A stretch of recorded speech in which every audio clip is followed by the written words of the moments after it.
Hello, welcome back. Today we're going to be talking about the 16 books that I read from the months of January to February.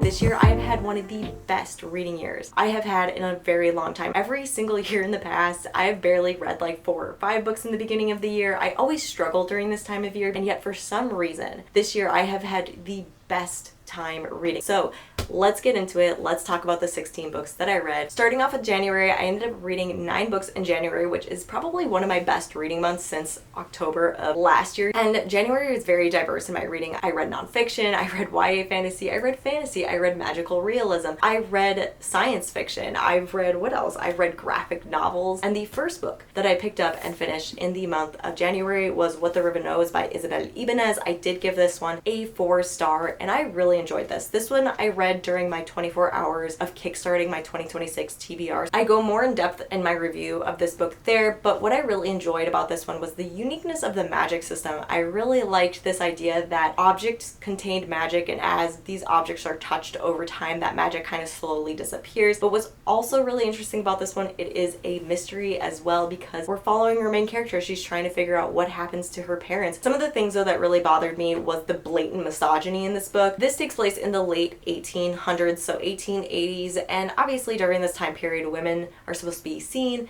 not heard. They're supposed to be married. They're supposed to have, like, you know, hold the household and everything. Not only that, I really struggled with the main love interest in this. The reason why is he has a lot of toxic traits. He's not only very much so a bully, but he's also suffers from like extreme alcoholism and everything, and those are traits that I just really struggle with, and there were just too many red flags for me to say that this relationship would ever be okay. So that's kind of what pulled me back from this book. Then from there, I picked up Sign of Affection. This is volume 12. This is a manga series, a beautiful romance manga series that is following a relationship between a traveler and a deaf woman and navigating their relationship, especially with one having disabilities and the other trying to kind of communicate to her and figuring out ways of communicating. I did give this one a 4-star. It's really hard for me to kind of like give star ratings to manga series. Then during my 24-hour reading vlog, I also picked up Dungeon Crawler Carl by Matt Dinneman. I did give this one a 3.75 star. I didn't think I read this during the correct time. I ended up getting the flu during that 24-hour reading vlog, and I was in a bit of a haze, and so I probably feel like if I would reread this, I would enjoy it. However, I'd probably get the audiobook instead. I've heard that the audiobook is much better, especially with the narrator. Here's my problem. It was the pacing was a little weird for me, because you're kind of like doing nothing in between, like going from level to level, and then when something happens, it's big and explosive, and then it goes back to really having a slow pace again. But the other problem I had, and I know so many people love this character, I do not, and that is Princess Donut. She annoyed me. She absolutely annoyed me. Her naivety, her not understanding of the world, her just thinking that she's the best. I struggle with characters like that, but I will be continuing with this series, but I just think I'm going to be focusing more on the audiobook of it. Then the next book I was actually gifted by the publisher, so thank you so much to the publisher for sending me this. My opinion is 100% my own, and that is Every Day I Read 53 Ways to Get Closer to Books by Huangbo Rian, and it is translated by Shanna Tan. I give this one a 3.75 stars. First, it is very much so geared towards the new reader audience who's trying to figure out ways to read and get more into reading. And then I also believe though that this is geared towards seasoned readers, but more in the literary connection,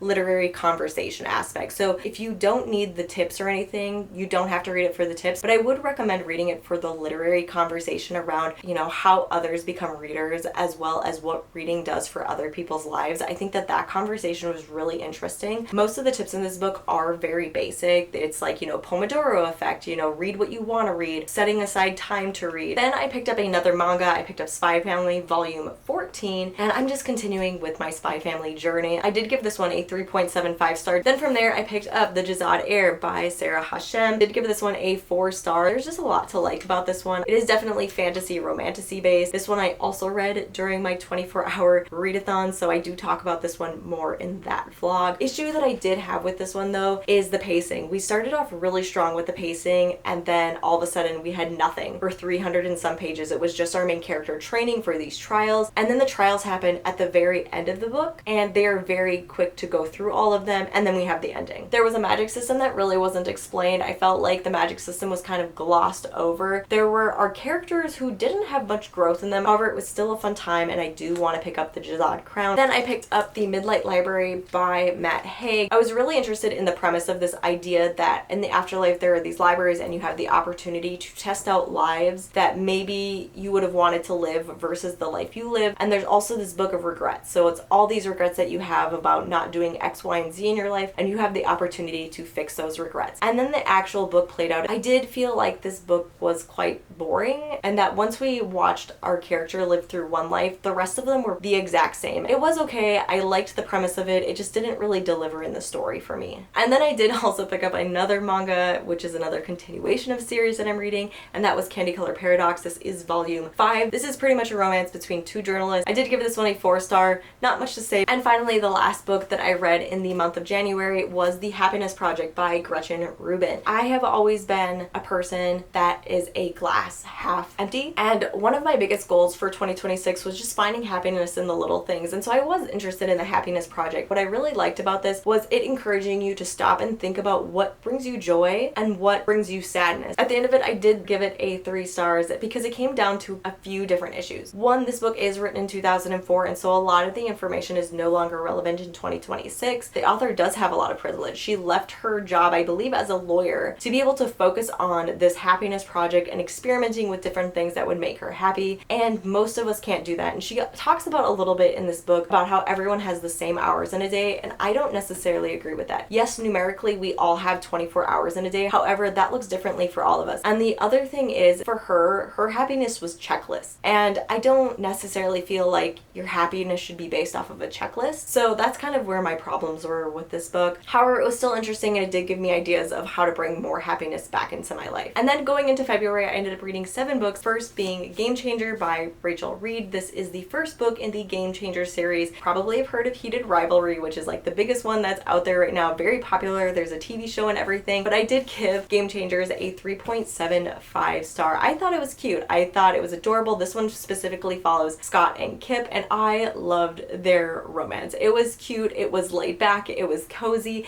There wasn't much tension between them. I loved it. I loved the puppy love. It was just absolutely adorable. The biggest complaint though that I have that I just can never look past, and it will get me every time I read a book, is when there is a lot of sentence issues, when there's a lot of grammatical issues, when there's a lot of misspellings. There was a lot of that in this book, but at the end of the day, I did pick this up for fun, and it was a fun time. Then kind of continuing with my self-help, trying to find happiness, trying to live as me situation, I picked up I Decided to Live as Me, an illustrated checklist for how to stop comparing yourself to others so you can learn to love yourself, by Kim Soo-yoon, and it's translated by Anton Her. This one I ended up giving a 3-star. If you are a young adult, or if you're a teenager, or if you're going into college, or if you're exiting college, this is perfect for you. As somebody that is past university and starting to begin my career life, I felt like most of the information in here wasn't new to me. Yes, was it a great reminder? I did like the illustrations. I thought the illustrations were really good and a really great reminder to kind of love yourself. Then from there, during my romance reading vlog, I did pick up Heated Rivalry by Rachel Reed. This is the second book in the Game Changers. This one follows Ilya and Shane, which is like the most beloved couple currently on the internet. Same as before with Game Changers, I did give this one a 3.75 star. A lot of like what I said earlier kind of applies to this one. I am continuing with the series. Am I like a big hockey fan? No, absolutely not. Am I a sports fan? Absolutely not. I am enjoying this though. And then from there, I picked up First Time Caller. This is another book that I read during my romance reading vlog. This is by BK Borison. I gave this one a 4-star, and I just love BK Borison. I love her writing. I love her characters. I love her cute, giddy romances that make me want to kick my feet. I love that we have a single mother in this, and that she's just navigating the world as best she can, and that her daughter calls into a radio show host because she wants her mom to find, best love of her life. And that's just so adorable to me. But the one thing I will say, even though this is a 4-star, the one thing that made me stop and pause was the why of this book. In BK Borison's other books, there was always a why, like the reason why they couldn't be together. You have a crush on each other, you like each other, what's your big reason? And there never really was a big reason, and so that was my only thing. And then the next one is the worst book that I read in February, and that is Dating After the End of the World by Geneva Rose. I ended up giving this one a 2.75 star. I was going into this expecting funny, end of the world rom-com, and what I got was, first, it was enjoyable, it was kind of funny, and then I got annoyed, and then afterwards I was very concerned. But this one I also read during my romance reading, but my biggest issue with this book is how the author handles a bully-victim relationship and how she just brushes it under the rug. You know, I don't condone any type of bullying, but this wasn't like gentle play bullying. No, this was torture kind of bullying. Like, this person, this main male character, actually made our female main character's life a living hell, and the gaslighting that this author did for this main female character really bothered me. Then the next book is a book that I did an entire reading vlog for, and that is Catabasis or Catabasis by R.F. Kuang. I did give this one a 3.75 star. If you want all the nitty-gritty details on this book and my thoughts, my feelings, my reading journey of this, definitely go check out my first episode of Reading Intimidating Books. There were just so many things to love about this book, but at the end of the day, my biggest problem with this book was pacing. And then the last book that I read during this month was another kind of like guiding self-help book, and that is 10 Rules for Raising Kids in a High-Tech World by Dr. Jean M. Twenge. I gave this one a 4.5 stars. I am a parent. I am a mother of a 1.5-year-old, and I was that, you know, that generation that went from the flip phone to the iPhone, and then all of a sudden Instagram came about and Snapchat, and Dr. Twenge does a phenomenal job at giving evidence, but it's also giving how-to. It's giving 10 rules for introducing technology to children, introducing social media, especially social media. This book touches a majority on social media and what it's doing to our younger generations, as well as how to navigate that pushback from younger generations. And what made me pick up this book, it was actually by pure accident. I had actually just been at the store and I was checking out, and there was this mother trying to get her toddler's attention, except this toddler's attention was completely glued to an iPad. As well as like when I'm out at the coffee shop and everything, I'm seeing all of these younger adults just completely glued to their phone, including myself. Like, I am at times like completely glued to my phone. And then I decided to go into the library that day, and this was the book sitting right there in the front of the news section and everything, and I was like, what perfect timing. I ended up reading it in literally almost one sitting, and I was like, there are so many really great ideas. So if you're a parent wanting to navigate the situation of technology, highly recommend it. If you're a parent that already has given their child technology and is now trying to rein it back in, still, this book is great. If you're somebody that's a young adult and just wanting to understand like the risks and the issues around technology and social media, highly recommend it. It's helped me mentally prepare a lot more for the day that my daughter comes to me and says that she wants an iPad, or she wants an iPhone, or she wants a smartphone, or she wants XYZ technology. This has helped me prepare a little bit more. All right, and there you have it. There are all the books that I read between the months of January and February. I hope you enjoyed this video. Definitely give it a thumbs up. Let me know in the comments below what you read. I will see you in my next video. Bye.